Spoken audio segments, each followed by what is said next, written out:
This conference is a component of the session course, Contestations and Practice in International Politics, Voices, Actors, and Agendas in Transformation in the 21st century.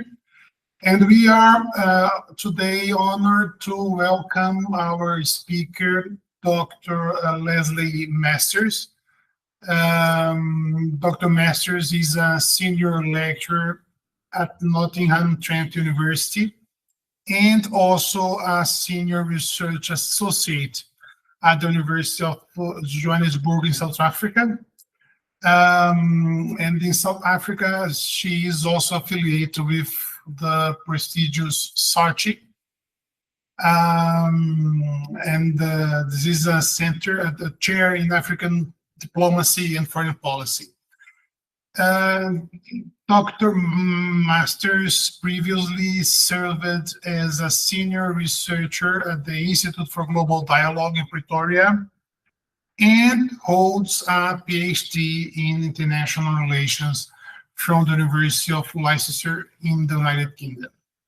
Her research concentrates on foreign policy analysis, global governance, and international diplomacy.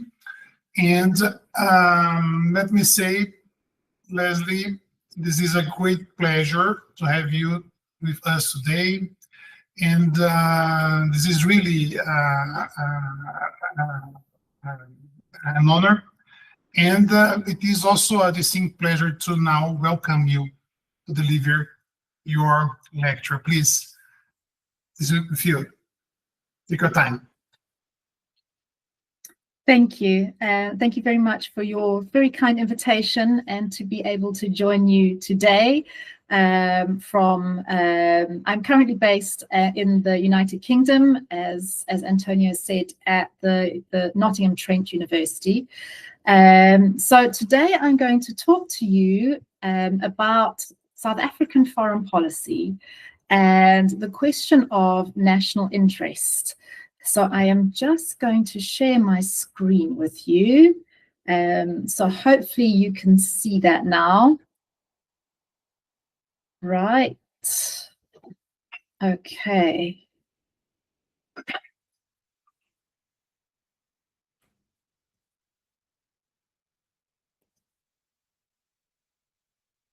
So you can see the shared screen. Just checking because I can't see on when I share my screen, I can't see. Yes, we can see. Okay. Perfect. Perfect. Right. Okay. So today, yes, talking about South African foreign policy and the national interest. So this research comes at the back of a long history of my research in South African foreign policy and international relations. And this is an area that I have worked in since when I began with the Institute for Global Dialogue back in 2008. And I have covered a number of areas around foreign policy. But this is the first time that we have focused on the national interest. And the reason that it's come to the fore is that it is the, hang on, there we go. Let me just change the screen here.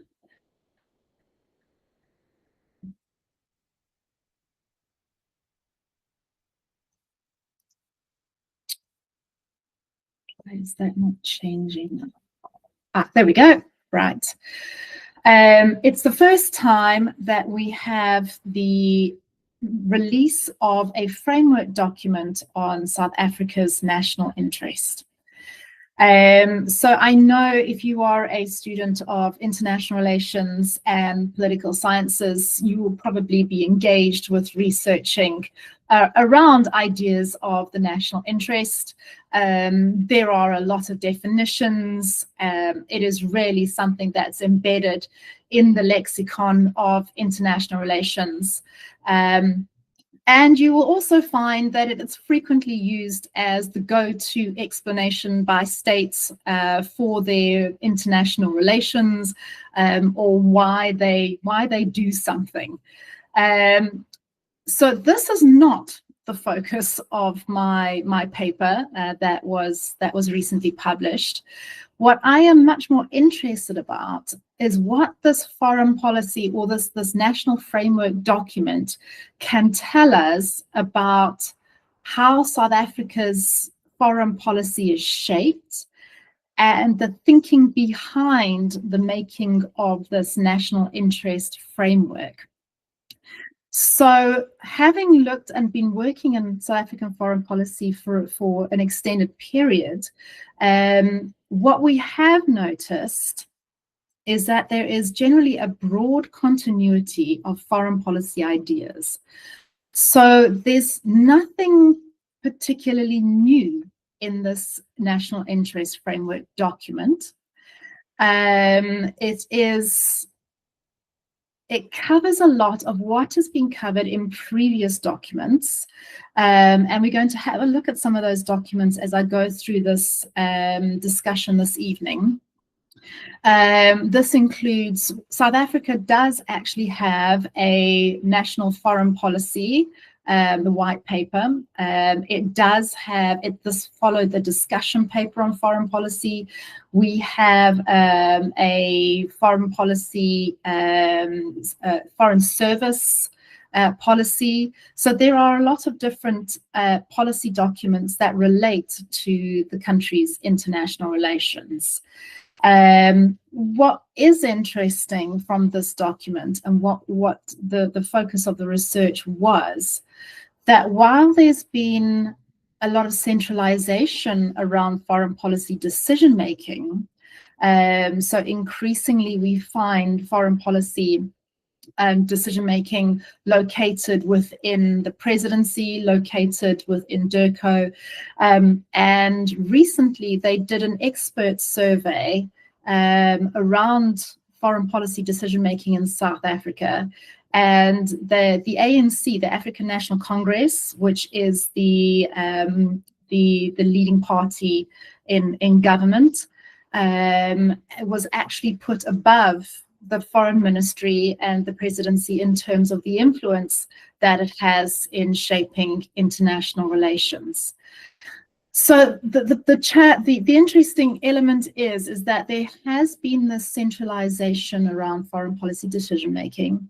It is, and it has become, an elite political process, and we can include, when we say elite structures, we can also include researchers and academics within that elite process.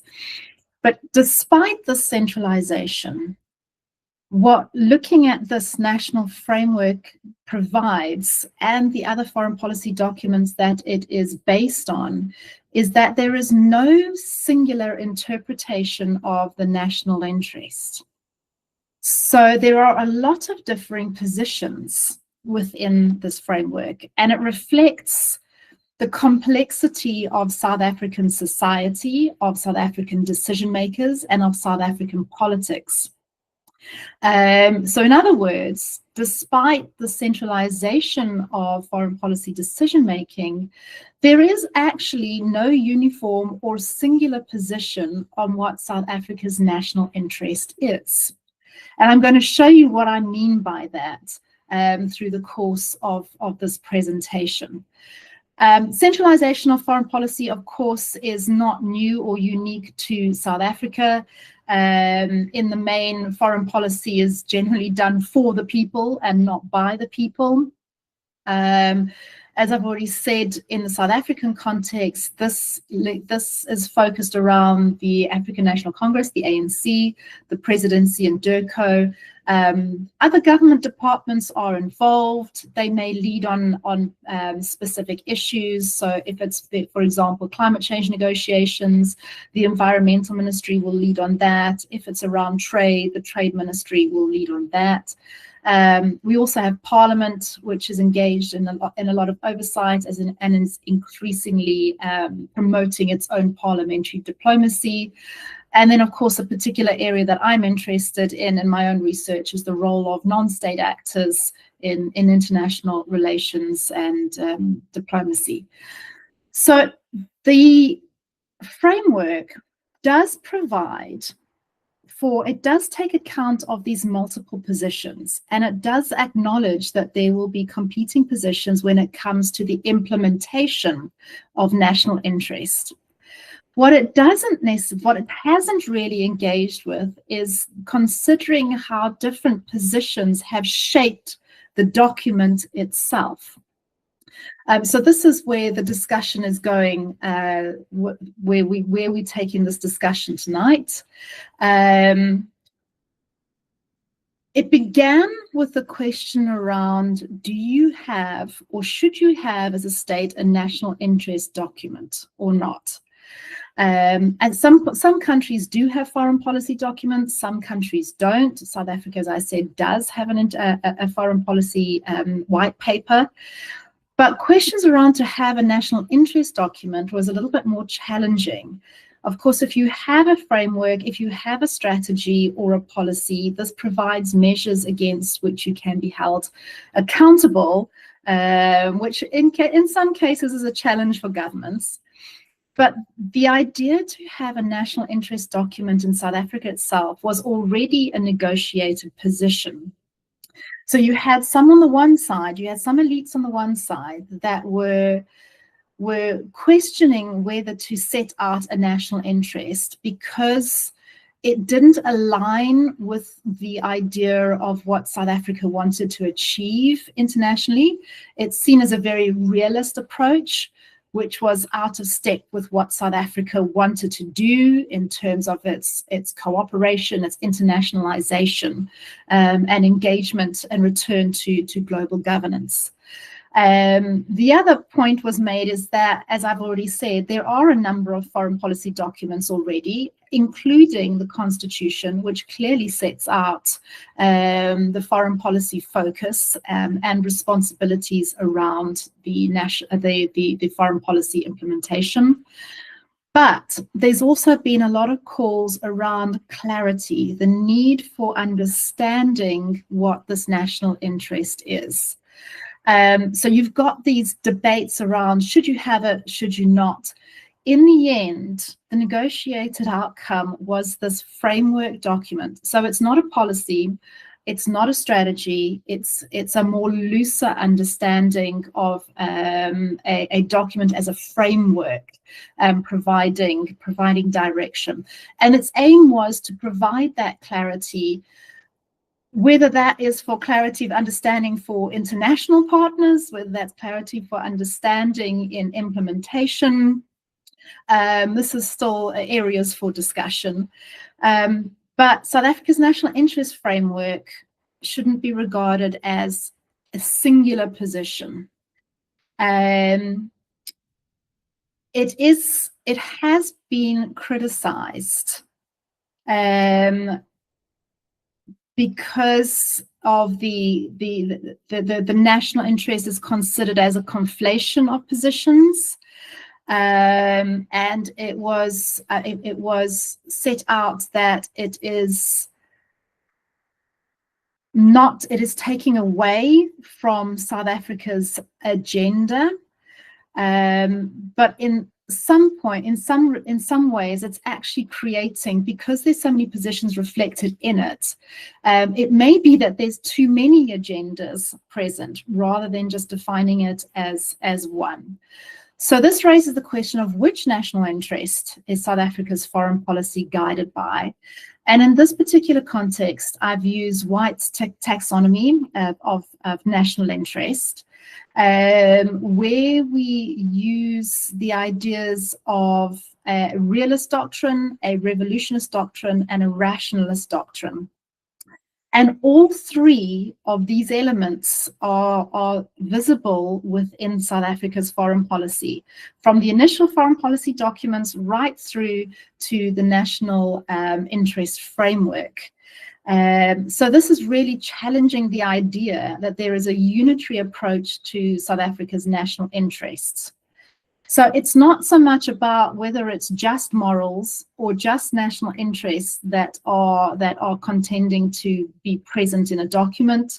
It's a question that there's morals and principles and realpolitik that are all involved in and visible in this national interest.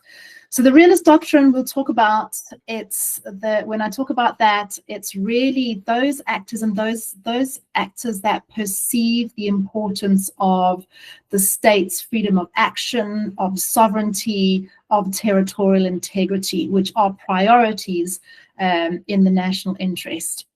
So that's on the one side of this national interest spectrum. On the other side, we have the revolutionist doctrine, which focuses on international community. It's about creating solidarity of interests. It's communal interests, and the state that is presenting these communal interests is then shaping these interests for everybody. So it is not about borders and sovereignty and territoriality. In between this, we have what White was calling a rationalist doctrine, which is linked to this idea of enlightened self-interest, which takes on board the fact that, yes, it is important to protect the territory and sovereignty of the state, but at the same time, it is also important to include thinking about that other states have interests. So revolutionist doctrine believe that, you know, everybody is pursuing the same thing. It's in the best interest of all the players to follow these international ideas.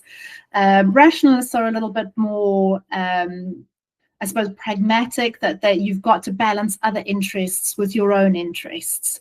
And this, I think, is where a lot of foreign policy decision makers find themselves sitting.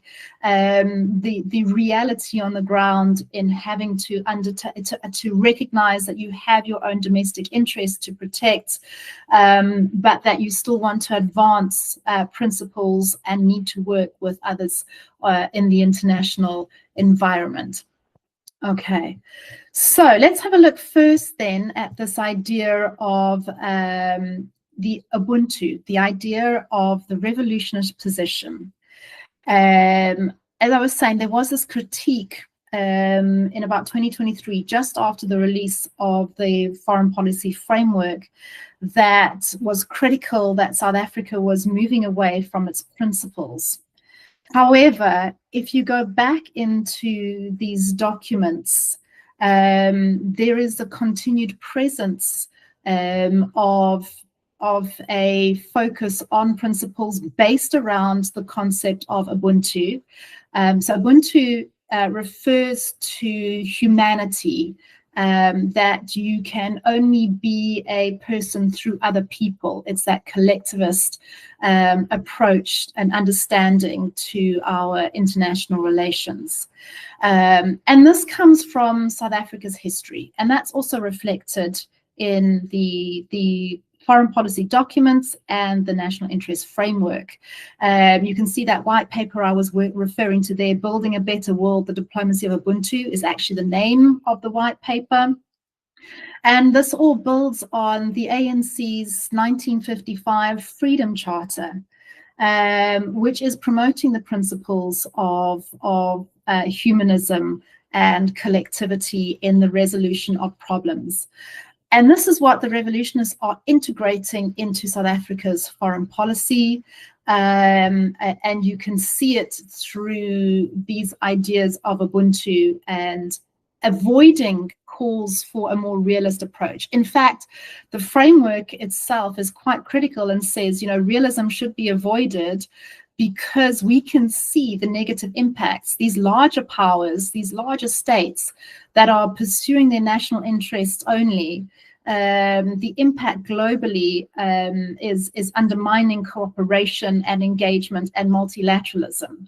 And there is a call to avoid this. There was a foreign policy review that was conducted, and the panel of ministers were actually promoting this and saying we need to avoid these realist approaches to international relations.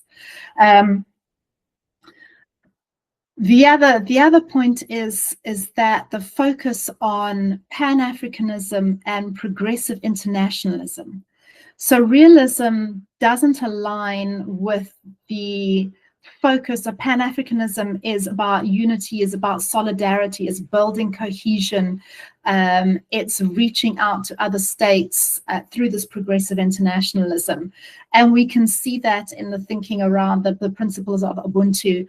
But core to South Africa's foreign policy and the national interest framework is this idea of a better Africa and a better world. So you can immediately see the revolutionist position, this thinking about South Africa is promoting an international idea that should be building and engaging across the continent and internationally in pursuit of enhanced cooperation globally. And this is also the foreign policy principles pursuing this idea of an African Renaissance and building institutions. So Thabo Mbeki, former president, following Mandela, was promoting ideas around the new economic partner, the new partnership for Africa's development, NEPAD, around the economic development across the continent, focusing on that outward internationalist approach. The African peer review mechanism was again a continental-wide initiative linked to the African Union, again reaching out internationally. And this was all this focus on soft power and the promotion of the norms and values that have been held as part of this identity of transformation as in democracy. So this is very much an outward-looking position.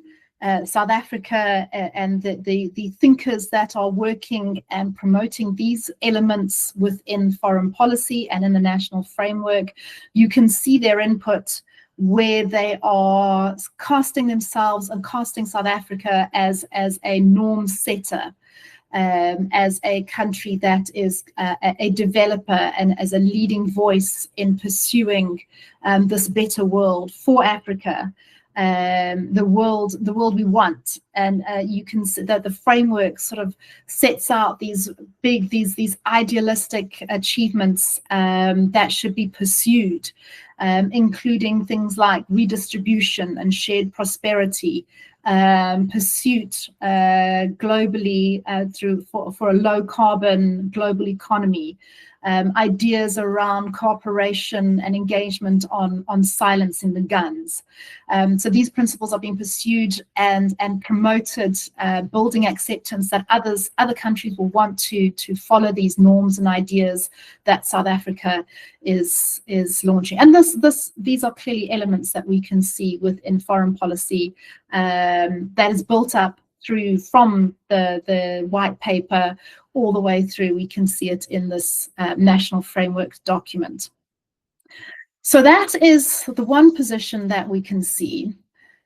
The other one, we go to the other side, this unilateralism and realist approach in South Africa's framework and its foreign policy more generally. You can see that there have been initiatives where South Africa has sought to single out key states as anchor states. And this has raised questions, well, how do you reconcile Pan-Africanism with this idea of anchor states, and particularly the signaling out of, it was Kenya, Nigeria, Egypt, so different states in the regions as those that they would engage with to promote investment cooperation.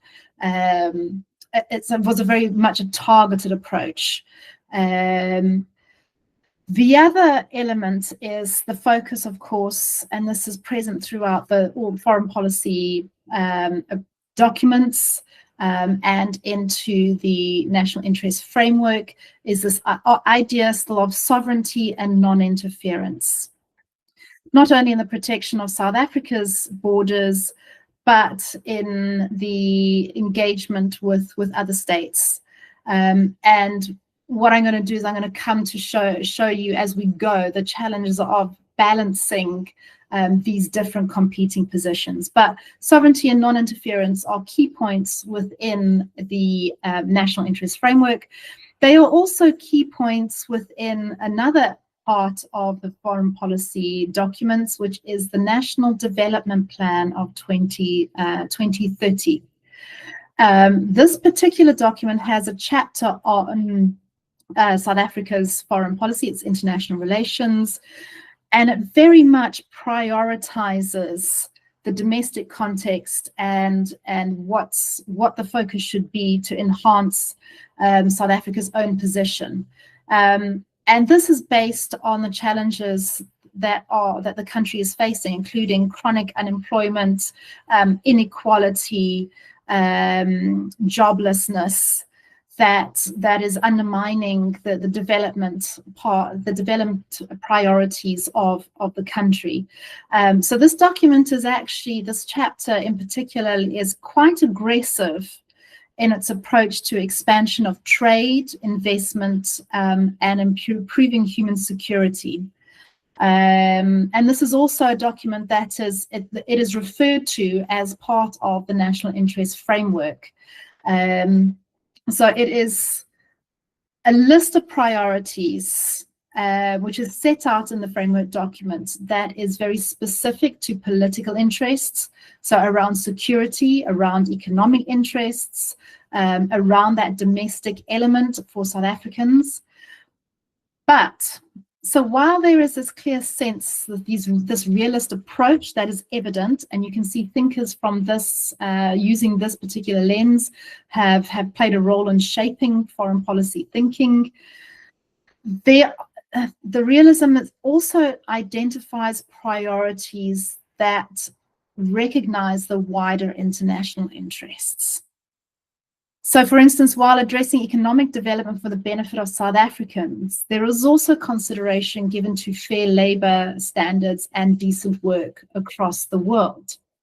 So this leads us to the next doctrine of White's taxonomy, which is this enlightened, or this enlightened interest, or I've called it enlightened national interest, which is calling for a foreign policy that is orientated towards addressing domestic challenges, that poverty, unemployment, and inequality, as well as considering international relations. And of course, capacity. It's also seen discussion concerning South Africa's international commitments. So there's a bit of pragmatism going on here. Is South Africa overstretching? It is on numerous multilateral platforms. When there was discussion about South Africa joining the BRICS group, the Brazil, Russia, India, China, South Africa group, points were raised in, can we manage representation across all these platforms without overstretching, and being able to strategically use these platforms rather than just having a presence on everywhere and not using it strategically. So what this has done, that the enlightened national interest, those thinkers that were coming to foreign policy and the national interest from this particular lens, were calling for a pragmatic appraisal of existing agreements on the continent, a point which was challenging that international leadership role that was envisioned by the revolutionists. So kind of pulling it back a bit and saying, we need to be a little bit more strategic if we want to perhaps achieve some of the visions that we've set out. And as part of this pragmatism, South Africa, the foreign policy focuses a lot on multilateralism, and particularly the emphasis around a rules-based international system. And you can see this playing out in South Africa's parts. You can see there South Africa is hosting the G20 next month, but it's had a long history of participation in multilateral forums like the World Summit on Sustainable Development. It's part of the UN framework on climate change. negotiations around nuclear non-proliferation. But it's also seen South Africa prioritizing its participation and engagement in international governance institutions, focusing on United Nations and engagement at the African Union.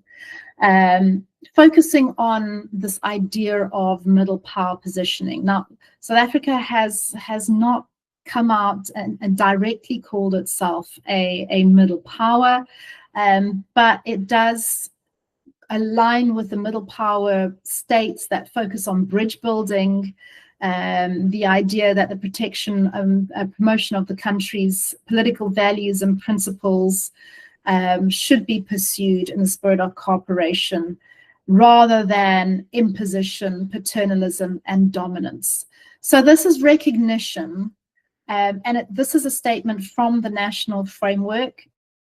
International engagement shall be in the spirit of cooperation, not imposition, paternalism, or dominance, which is a point against the idea of South Africa as a big brother, a regional hegemon that is imposing its power. And so this is a position South Africa is very conscious about. It is, the pursuit is very much around cooperation and collaboration, and not being seen as imposing its position on other states within the region. So we've got these three different areas of thinking, which have all been brought towards and integrated in the foreign policy documents and in the foreign policy of this national framework. So White actually he discusses these doctrines separately, but clearly there's a blurring of lines between these doctrines. And in practice, actually, we've got one document where all three areas are actually represented. So it's quite difficult to separate these out. But it's an important point in taxonomy to use to show that there is no single national interest position. There are vying or different areas and ideas that have been brought into building up South Africa's foreign policy and that have culminated in the national interest framework. So these positions sometimes sit uncomfortably alongside each other, raising questions around consistency and coherence. And remember, this is the reason why the framework was set out, was to address consistency and coherence. So we've got challenges around, as I said, this idea of presenting a pan-African voice and collectivism versus this idea of, South Africa has been pursuing a position at the UN Security Council, and it resulted in, it was supported by BRICS members prior to the expansion of BRICS in 2023. And this, the most recent BRICS meeting, South Africa's position was actually that saying specifically South Africa would have a permanent seat on the Security Council has been blocked by the new African members of the BRICS group. We've got questions around the promotions. On the one hand, you've got this promotion of human rights and solidarity and engagement across the continent. At the same time, you've got the questions of, whether South Africa is promoting territory and sovereignty when there was, when was it, in 2015, Omar al-Bashir attended the African Union meeting in South Africa. And as part of South Africa's commitment to the ICC, the Rome Statute, He should have been arrested and was not. He left South Africa before a court order was brought to say that South Africa had a duty to arrest him. But there was questions raised around, well, is solidarity with Africa overriding this promotion of human rights and the principles around that this freedom charter was set out to uphold. And then, of course, economic pragmatism and political alignment. So how is South Africa reconciling this focus, this very pragmatic, rationalist approach around building economic investment to uplift and address inequality and development? So key trading partners for South Africa are Europe. It has been America. How do you reconcile that with political alignment, particularly with Russia, with China, BRICS partners, where European and Western partners have said, well, how serious are you about your engagement with us? So we've got that rationalist element and this realist, I suppose, the idea that South Africa will pursue its independent foreign policy position. You also have competing position between actors in South Africa. So we've got the case where the Department of International Relations and Cooperation, given the intervention of Russia, invasion of Ukraine, we had the Foreign Ministry, so Department of International Relations and Cooperation, DIRCO, and the presidency expressing concern and setting out that the action was a breach of international law and sovereignty, and it was a humanitarian crisis. At the same time, this was back in 2022 as well, we had the Department of Defense that took the position, the realist position that South Africa needed to continue its military exercises with Russia because this was part of the ongoing exercises to support security within the region. And of course, this raised a concern by the US that, and again, South Africa was pushed on questions whether it was shipping arms to Russia. So again, we've got different ideas coming to foreign policy thinking and decision making, but you've got actors as well coming to the question of how do you implement this national interest framework. Then you have the rationalists, which have pretty much produced a shopping list of domestic issues, as I said, that government needs to address, rather than informing what South Africa should be pursuing at the international level. There are a lot of issues raised that should be pursued in the eradication of poverty and underdevelopment.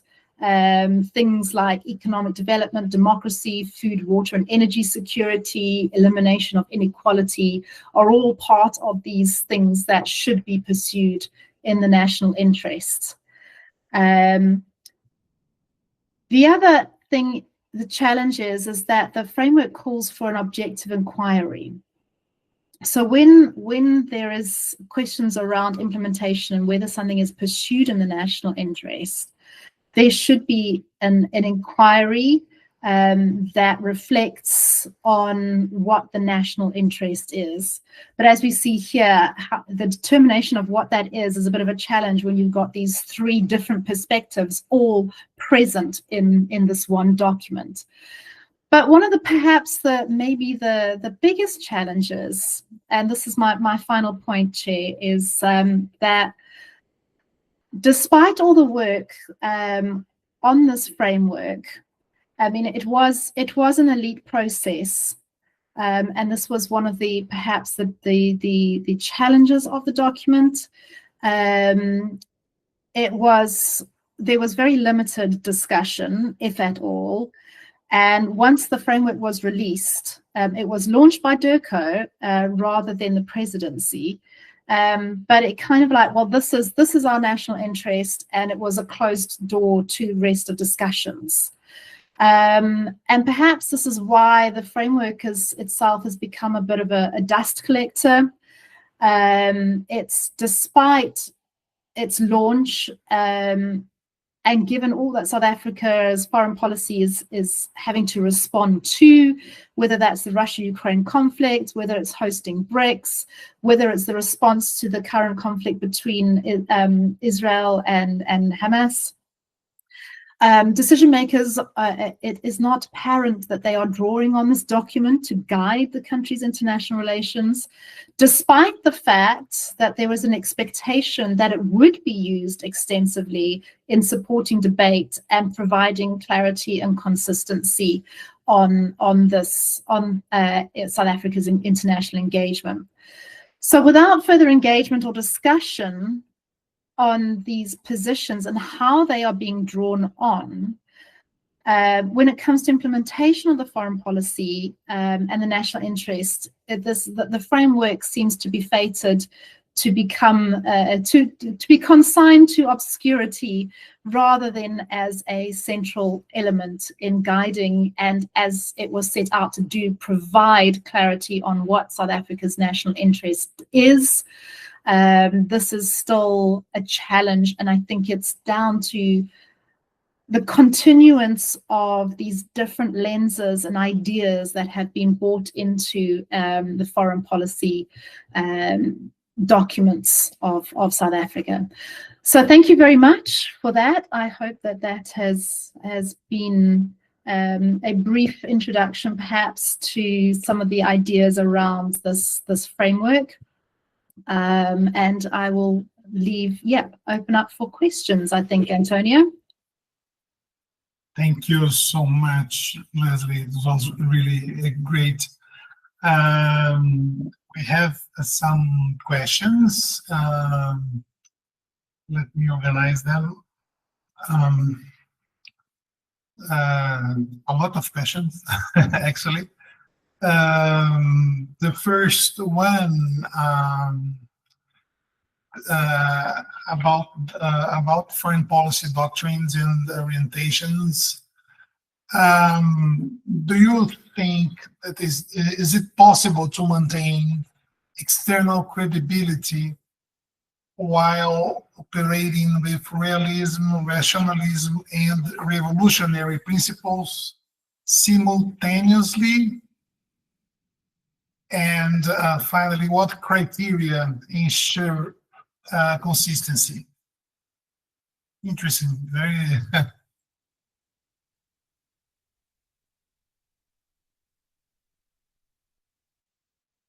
The first one. Right. Okay, some very good questions.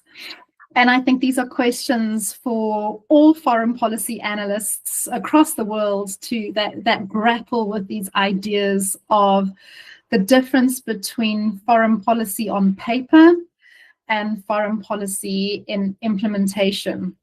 And just as I've been talking about those different positions in shaping ideas into foreign policy, when it comes to implementation, you've got exactly the same challenge. Everybody's got a different idea on what should or how this foreign policy should be implemented, and this is where the point is right. How do you maintain credibility? And certainly that is a question for South Africa, and has been. It has been the subject of a lot of our, and I'm saying academics and researchers and think tanks. There's been a lot of, in the literature, discussion around reconciling human rights principles and democratic principles with continued relations with countries for example, or not addressing challenges right on South Africa's border. For instance, Eswatini, which was formerly Swaziland, the authoritarian state there, the challenge of engaging with Russia or with China that have questionable human rights records, and yet still have are important, well, particularly China, important trade for South Africa. The interesting thing is that South Africa has been confronted and has been dealing with these debates. But other countries, I mean, equally, you could say, for instance, the UK, European countries across the EU, they continue relations with China as well, without, you know, this question around principles of foreign policy. And I think it's perhaps that emphasis and link to the ANC's struggle that has created expectations or raised expectations around what South Africa's foreign policy should be doing, despite the fact that, as you said, the realpolitik and the need to address those domestic challenges of unemployment, poverty, and inequality need that thinking around. And you can see in South Africa's foreign policy, there's been an emphasis on economic diplomacy. There is an economic diplomacy strategy in place to support investment, to support trade and development of businesses. So it reflects the diversity of South Africa, these different positions. It reflects a diverse identity.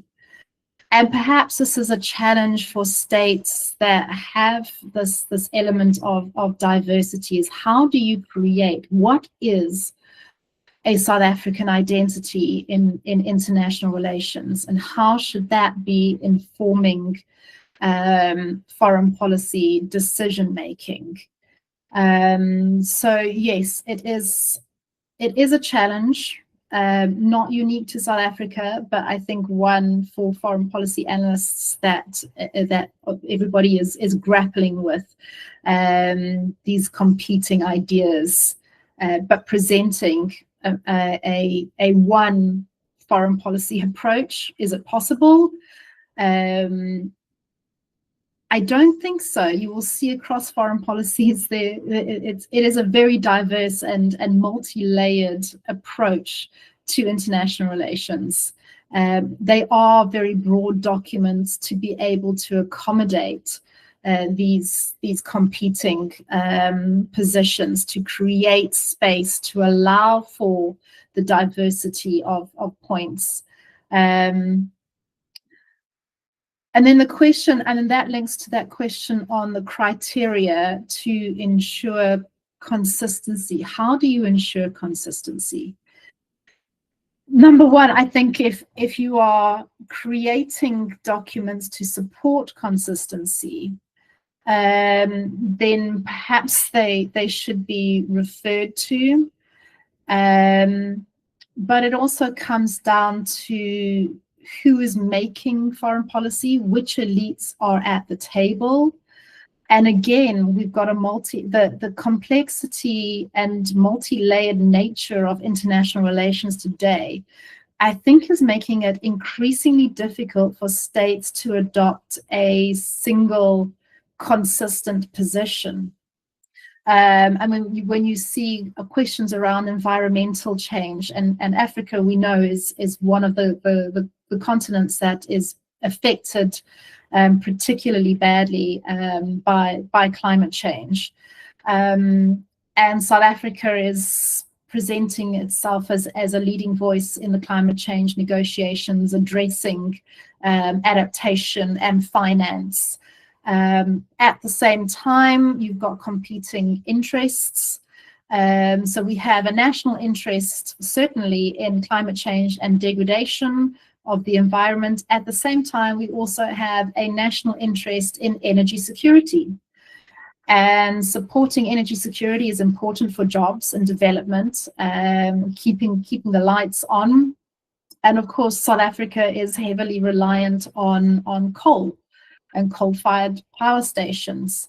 So we have competing interests sitting at the table as part of inputting on these negotiations, whether, you know, which is more significant at the particular point in time and context, the energy security or the environmental degradation, and how do you balance that?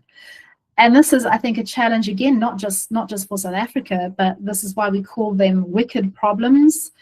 The complexity, the layers involved, the amount of different areas and issues that have to be considered in addressing these negotiations, these problems on the international agenda is part of that challenge to all states in balancing your internal domestic politics between departments, between competing NGOs, civil societies. Of course, you will have civil societies that are promoting and looking out for just energy transitions. You will have your environmental climate change interests, lobbying government for greater commitments to mitigation. So government is having to balance these competing interests and national interests at the domestic level with ensuring, you know, its national interests are represented on the global stage at the negotiation table. So I think consistency is becoming harder for states to pursue. It's also becoming harder for states to pursue because people are increasingly interested in what is going on in international relations. Foreign policy was traditionally elitist. Today, there is, you know, people are interested in what's going on. People want to see the democratization of foreign policy because, after all, it is public policy. So we are increasingly aware of what states are pursuing. And we can see countries that are pursuing unilateral, this realist approach to international relations, whether that's on trade or climate change. And other countries are having to respond to that in their own policies. So yeah, that's why it's a very interesting question around that idea of consistency and foreign policy. I hope I've answered, or at least given you some room for thought, perhaps not answered a question, but created more questions. Yeah, this was really great. I have one more about the national interest framework itself. The question is, are there potential conflicts with constitutional provisions, sovereignty, human rights, non-intervention, and what safeguards are necessary to avoid those conflicts?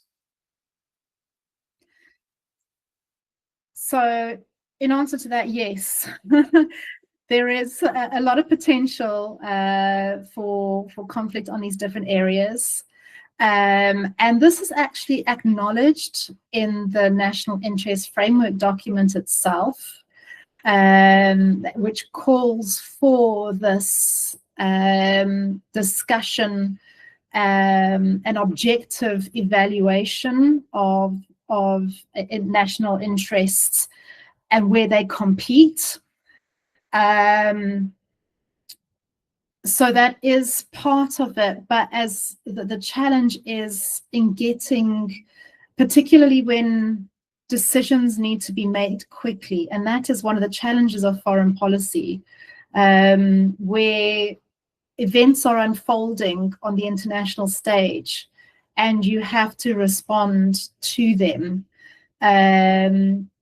The importance of getting engagement and discussion around what that position is is not always a luxury that states may have, which leads to some awkward situations where a state will set out its policy, or it will make a statement, and then you will see doing a U-turn on that position.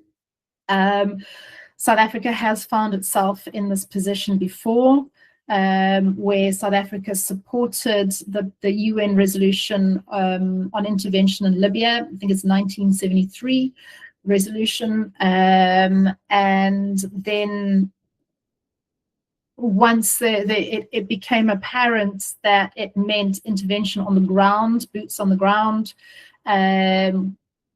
sort of did a U-turn and said, well, actually, that's not what we meant. We don't support that kind of intervention.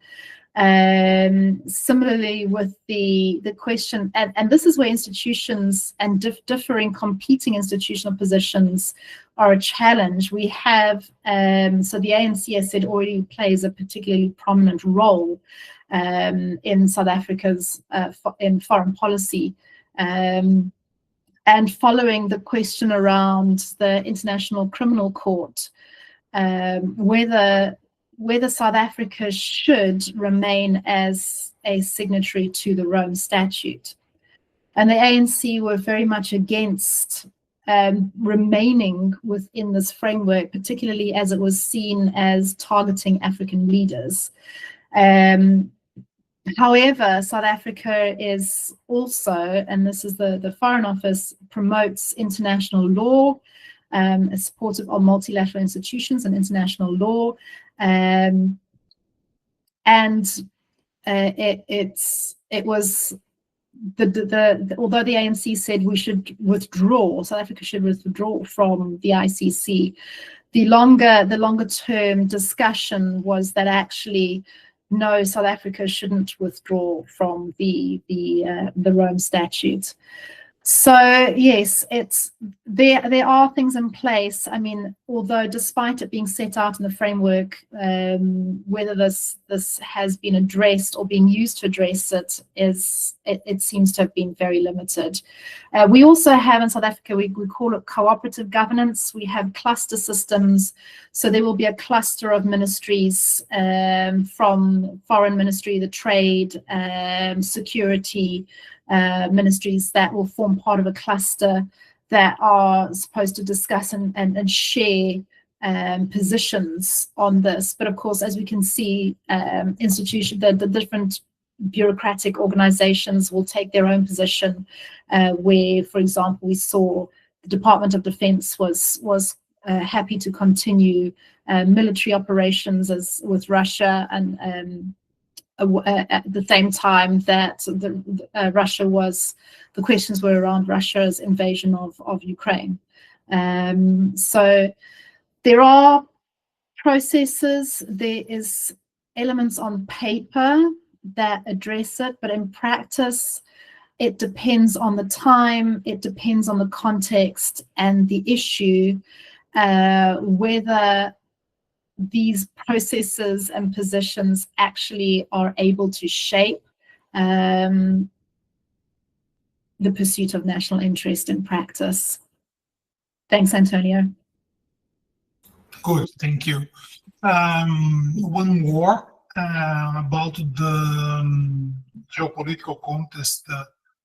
Given the recent geopolitical context, does the dispute over which interest reposition domestic politics as a central arena? How does this reconfigure external priorities? Interesting, yeah.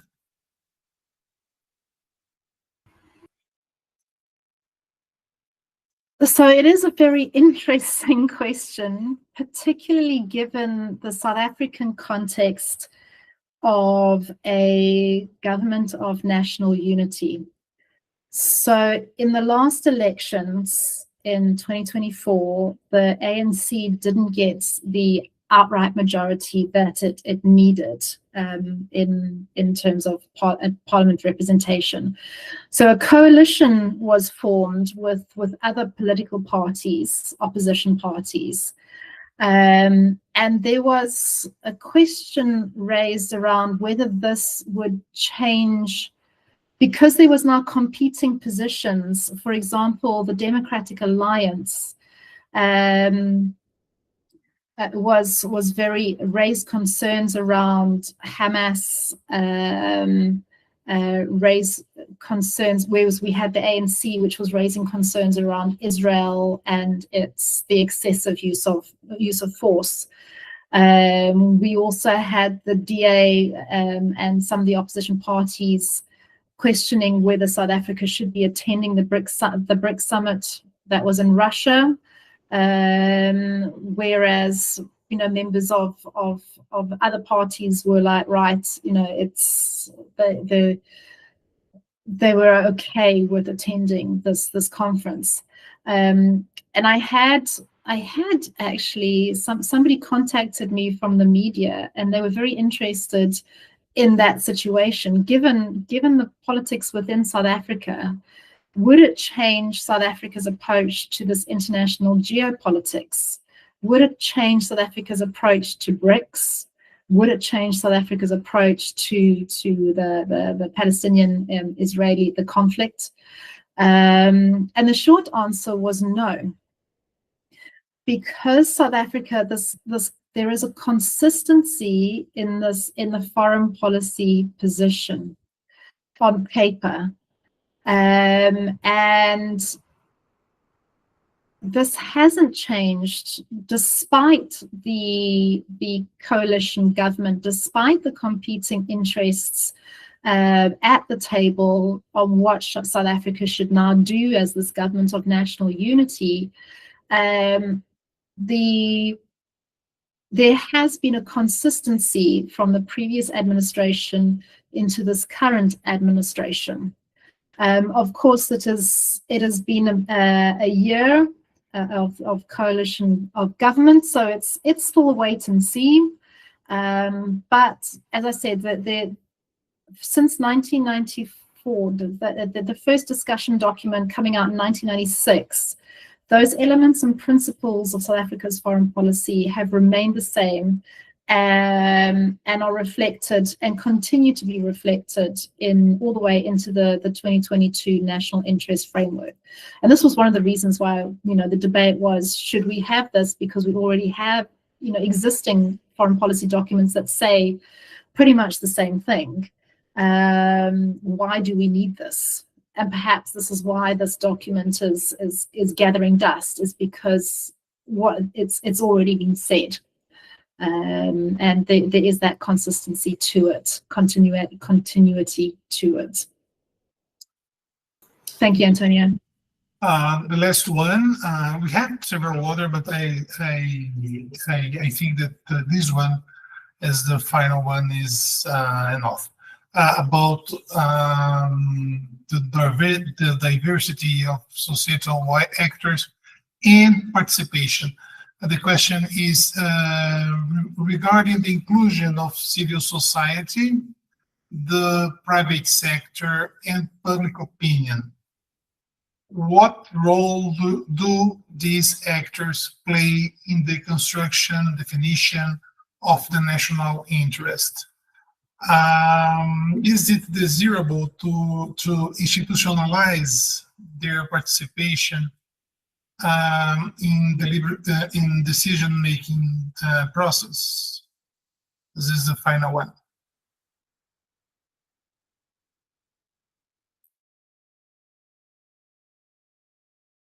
Sorry, but as I said, there's some good news and bad news on that question.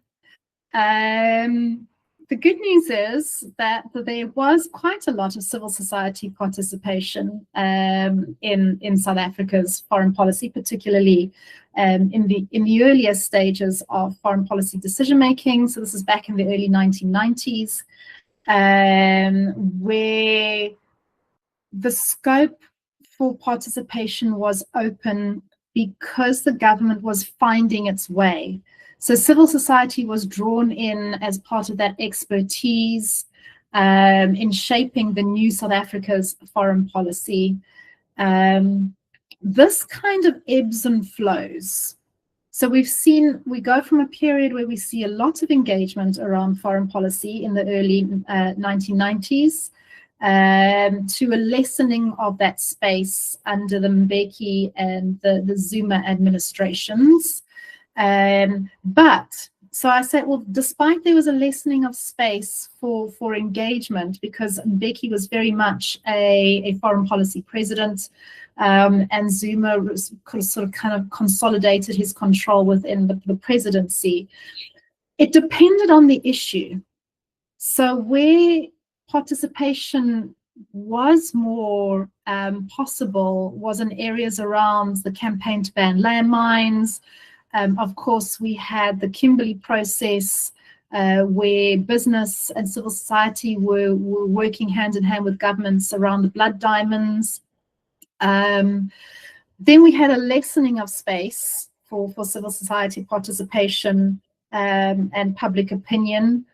But under the Ramaphosa administration, there was actually a move towards institutionalizing participation. So that was the good news. There was a move to create.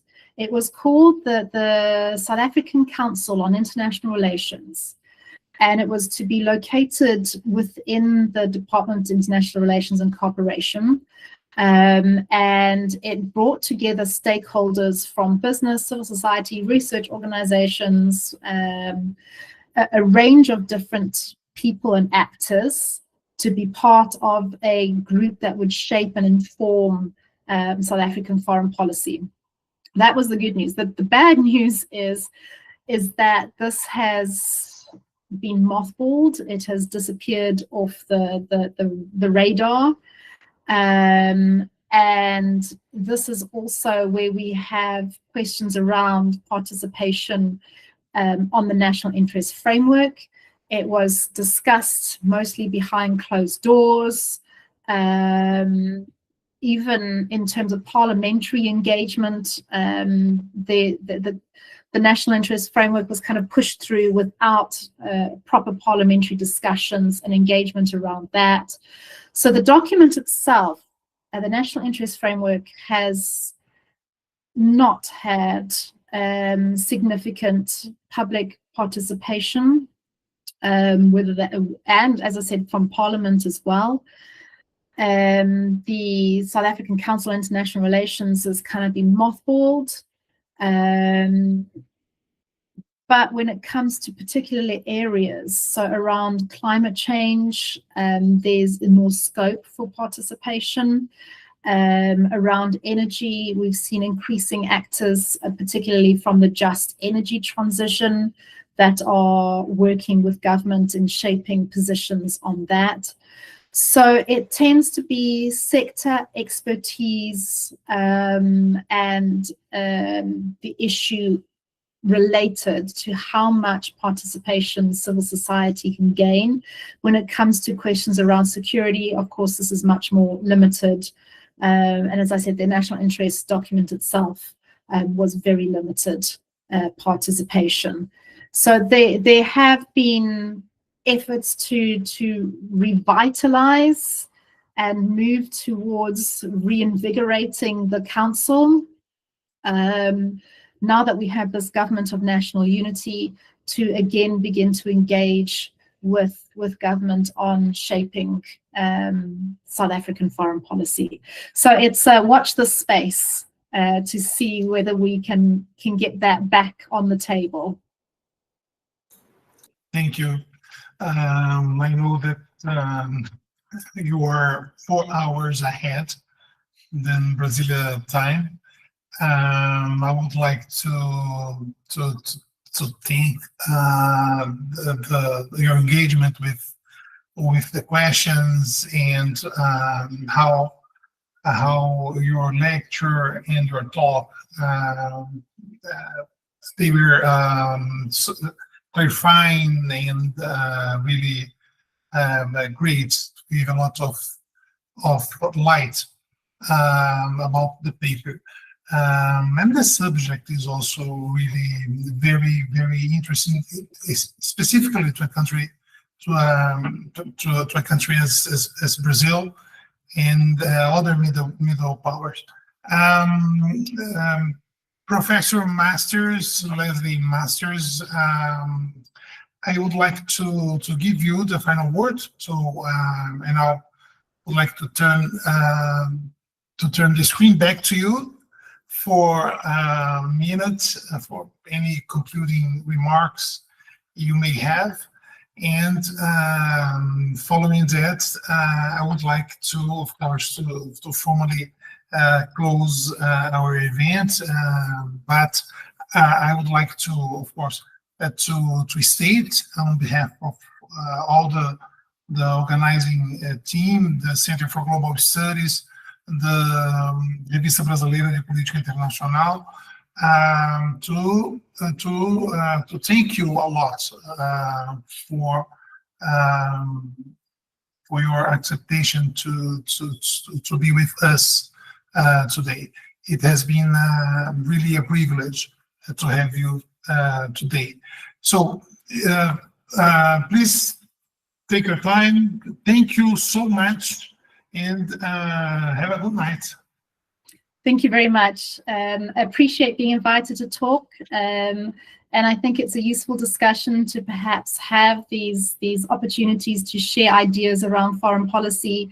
As I said, perhaps what is happening in Brazil, as you said, has some similarities with what South Africa is experiencing. So those opportunities to share and engage in these discussions and consider collaboration and further cooperation around foreign policy analysis is always welcome. So thank you very much.